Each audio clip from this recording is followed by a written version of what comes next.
वाकई में हकीकत में आएगा या नहीं आएगा। तो आज ये छोटी नौकरी नहीं लगा 4 आएगा या नहीं आएगा, तो ध्यान से सुन लीजिए। पहले जो भी है मुख्यमंत्री में बोल रहा हूँ, माफ कीजिएगा, शिक्षा मंत्री यानी कि एजुकेशन मिनिस्टर डॉक्टर जो सुनील कुमार जी हैं, जो कि पूर्व में आईपीएस थे, अभी बिहार के शिक्षा मंत्री हैं। इनका इंटरव्यू सुनाते हैं, थोड़ा सा 30 सेकंड का है मात्र, सुन लीजिए। उसके बाद हम डिटेल में बात करेंगे कि हमने आयोग में भी आज गया। अभी जैसा कि जो पिछले हमने वीडियो बनाया उसमें हमने बताया था कि भाई आयोग में हम जाएंगे, और आयोग में भी गया, क्या कुछ आयोग में भी बताया गया, थोड़ा ध्यान से सुन लीजिए। उसमें जो भी लूप होल्स है, जो कमियां, उसको दुरुस्त करेगा। हम लोगों ने उनसे रिक्वेस्ट किया कि जल्द से जल्द करा दें, ताकि अभी हाँ वो काउंसलिंग चल रहा है। कुछ काउंसलिंग जैसा कि हमने कहा कि तत्काल हम लोग प्रधान अध्यापक का करा रहे हैं, और प्रधान शिक्षक का करीब पूरा हो चुका है। हम लोग वो अपना डेट देंगे, शेड्यूल वो देते हैं बीपीएससी, क्योंकि उनको बहुत सारी परीक्षाएं लेनी होती हैं, तो अपने हिसाब से शेड्यूल देंगे, लेकिन हम लोगों ने अनुरोध किया है। तो बिहार के चलिए भाई, ये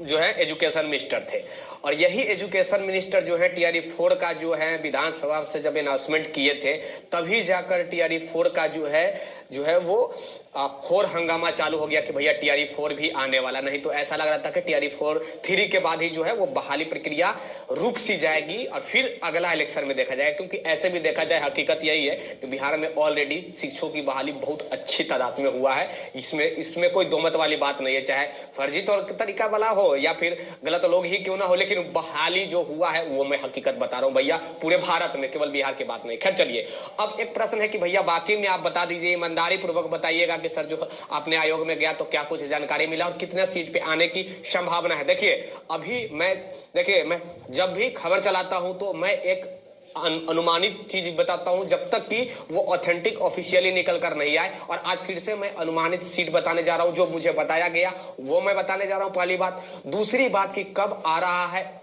ये डिपेंड इस बात पे करता है कि टीआरई 3 वाला का जो है वो काउंसलिंग लास्ट कब खत्म हो रहा है, इस पे डिपेंड करता है। जिस प्रकार की काउंसलिंग प्रक्रिया अभी चल रही है प्रधान शिक्षक प्रधानाध्यापकों का, उससे यही स्पष्ट हो रहा है कि काफी जल्द सब तीव्र गति से सब कुछ संपन्न हो जाएगा। टीआरई 3 वालों का अभी काउंसलिंग नहीं हो रहा है, तो टीआरई 3 वाले का भी जल्द करा लिया जाएगा, स्कूल आवंटन कर दिया जाएगा, तमाम विद्यालय में भेज दिया जाएगा, और तमाम जितने भी सीट जो वैकेंट रह रही है उसका रोस्टर फिर से क्लियरेंस किया जाएगा। देन आप लोग को जो है वो विज्ञप्ति देखने को मिलेगा। इतना बात तय है। लेकिन ये बात भी हकीकत है भैया कि एजुकेशन मिनिस्टर जो हैं ये वाकई में बीपीएससी में बोल चुके हैं।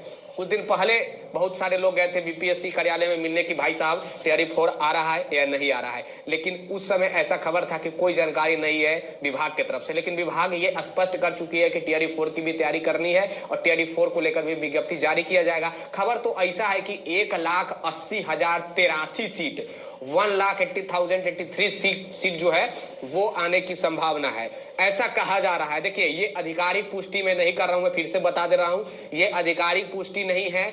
पूरी जोड़ तोड़ लगाकर टीआरई 4 आने वाला है। जितना पोस्ट 5 के जो सीट बच जाएगा, 2 पोस्ट के जो कहा जाता है ना, वो जो बच जाएगा वो तमाम सीट लाने की तैयारी में है आयोग, विभाग, गवर्नमेंट।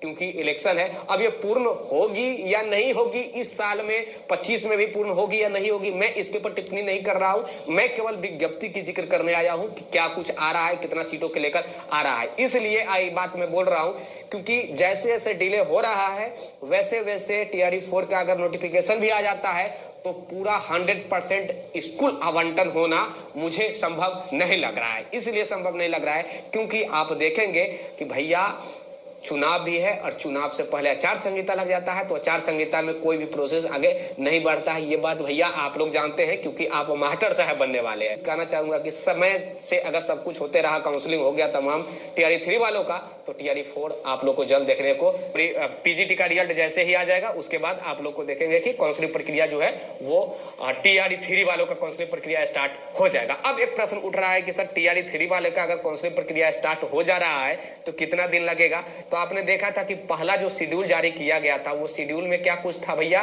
कि 9 दिसंबर से लेकर के 31 दिसंबर के अंदर में जितने भी शिक्षक, प्रधान शिक्षक, प्रधानाध्यापक, विशिष्ट शिक्षक या फिर टीआरई 3 जितने भी शिक्षक हैं, सारे शिक्षकों का जो है वो ट्रांसफर, पोस्टिंग और साथ ही काउंसलिंग भी करा लिया जाएगा। ये जो पुराना शेड्यूल था उस शेड्यूल के अकॉर्डिंग मैं बता रहा हूं, लेकिन नया जो शेड्यूल आया है वो तो मैं खैर देखा नहीं हूं, लेकिन ये जनवरी तक ये काउंसलिंग प्रक्रिया और स्कूल आवंटन का प्रोसेस चलेगा और फरवरी तक विज्ञप्ति आपको देखने को मिलने की पूर्ण संभावना है, या फिर दिसंबर के एंड तक ही मिलने की संभावना है। क्या विज्ञप्ति? कौन सा विज्ञप्ति? टीआरई 4 का। अब सीट को लेकर हमने बता दिया। देखिए जाते आते एक चीज मैं फिर से कहना चाहूंगा, ये सब एक बताया गया, कोई ऑफिशियली नहीं है, कोई रिटन नहीं है। आप मुझे जो बताएंगे, आप जैसे कि कोई एडिशनल चीफ सेक्रेटरी है या फिर डायरेक्टर है, एग्जाम कंट्रोलर है या फिर मिनिस्टर साहब ही है, और आपसे मैं जो बात करने जा रहा हूं और आप जो बताएंगे मेरे पास वही जानकारी मिलेगी जो आपने बताया, और मैं वही जानकारी शेयर करूंगा फिर आम पब्लिक के पास, आम स्टूडेंटों के पास, आप लोगों के पास, जो आपने बताया था।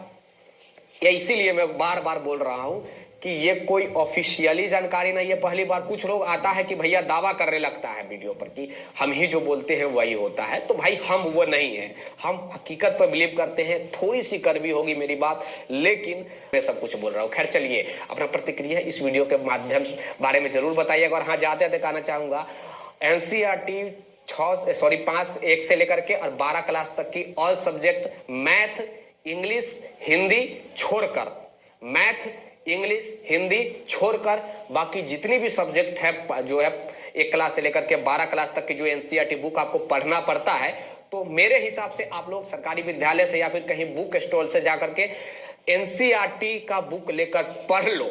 बार बार बोल रहा हूं भैया, हमने टीआरई 2 के समय जब पेपर में बैठा था, कुछ पढ़ाई नहीं किया, केवल हमने नोट्स जो तैयार करवाया था, नोट्स जो हमने तैयार दिन रात बैठ कर पढ़ा था, बस उसी से हमें निकला था भैया। इसीलिए कह रहा हूं कि एनसीईआरटी इनफ है यार। एनसीईआरटी एससीईआरटी पढ़ जाओ, एससीईआरटी पढ़ो नहीं तो एनसीईआरटी पढ़ो, एनसीईआरटी पढ़ो नहीं तो एससीईआरटी पढ़ो। उसके बाद बस प्रैक्टिस सेट दिन रात ठोकते रहो। 2 प्रैक्टिस सेट एवरी डे होना ही चाहिए, एक मॉर्निंग एक शाम, या फिर जब कभी भी आपको समय मिले। तो इसीलिए कह रहा हूं कि 2 प्रैक्टिस सेट पर डे और एनसीईआरटी का पूरा किताब चूस जाओ, निचोड़ के जो है वो घोल बनाकर पी जाओ, और नहीं तो नोट्स से पढ़ लो। अगर बुक पढ़ने में आपको बोरिंग लग रहा है, क्योंकि बुक पढ़ने में बोरिंग लगेगा ही, बच्चा का बुक है, 5वीं क्लास के बच्चा के बुक में क्या कुछ आप पढ़ेंगे, 6ठी क्लास में क्या पढ़ेंगे, 7वीं क्लास में ओरिजिनल पढ़ने लायक अगर बुक देखा जाए तो 11th 12th में मजा आता है पढ़ने में भैया। एनसीईआरटी सब्सक्राइब जरूर कर लीजिएगा। हाँ, लाइक